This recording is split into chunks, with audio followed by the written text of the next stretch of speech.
Hi students, I hope you're having a good day and you're ready for some math. This week we're going to continue our work on finding the volume of rectangular prisms.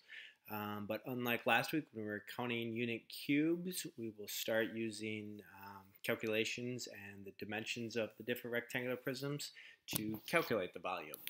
So I'm going to go through these slides with you, and then you'll have some time to work on them independently, and then you and your teacher can go over them as a class.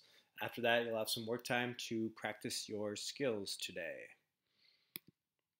This first slide is a review of last week, and last week we simply counted the unit cubes and came up with how many total cubic units were in this rectangular prism. So I see that there's 15 up front, and then I can see how many layers deep this rectangular prism is.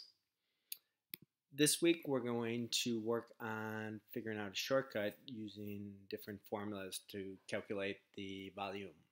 For example, this is the exact same rectangular prisms, but now we can find out the three dimensions of the rectangular prism, multiply them together, and come up with the volume. So we have three dimensions in every rectangular prism. We have one, which could be considered the height, we have the length, and we have the width. It doesn't matter which is the width, which side is the length, and which side is the height, because those can all change as we rotate this figure.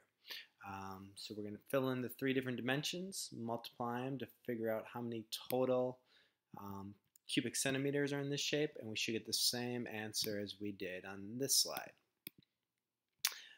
Here's another example. And the question says, how could we figure out the volume of this prism without counting each individual cube? And think of what we did on the last shape, finding the three dimensions of this. Be sure you are finding three different dimensions. This one says, imagine you built this prism right here with space 10 ones blocks, and we're going to complete the table. It says the length, the width, and the height of this shape right here. Once again, it doesn't matter which you consider the length, which dimension you consider the width, or which one you consider the height. You just need three different ones to figure out the total number of blocks. And then your answer goes right here. The second question on this slide asks us to calculate the volume without counting blocks.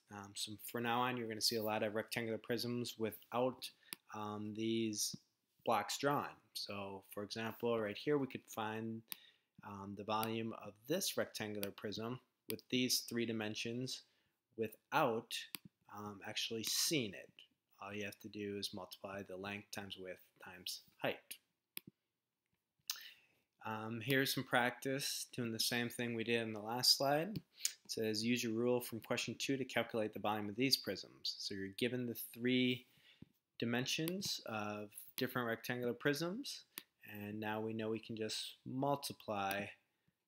I don't know what happened there, but we can multiply these three dimensions and find the volume. Here are three shapes where you could count, or better yet, now that we know how to do it a shorter way, more efficient way, we can just find the three different dimensions and multiply them together to find out how many cubic centimeters are in each shape. The next slide is a question from Khan Academy that you might see a lot of today and this week. It gives you two dimensions of the shape, and you need to find the third missing dimension. So you see 4 centimeters. You see this is 6 centimeters, if I can figure out this pen. And then you need to find this missing shape right now. It's not going to let me draw on it. And you're also given the fact that the entire rectangular prism has a volume of 48 cubic units. So you know something, let's see if this works, something times the third dimension has to equal the total volume of 48 cubic units. So we know 6 times 4 times something has to equal 48. Here's a common question from 10 marks assignment this week. It says Joe wants to measure the volume of this closet.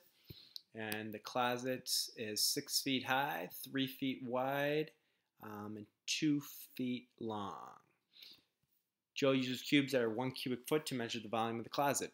How many cubes does the closet hold along the bottom? So we're just looking for the bottom layer right here, and we know the dimensions are 2 by 3. How many would be in just the bottom layer? How many layers of cubes is to fill the closet? And we know how many layers based on the height. After you finish working on those slides by yourself and review them with your teacher as a whole class, you can use the remaining math time your teacher has set aside for you to look at Blackboard and see what this week's assigned home learning is. You have 2 Khan Academies, you have 2 10 marks, and you have front row to work on when you're finished.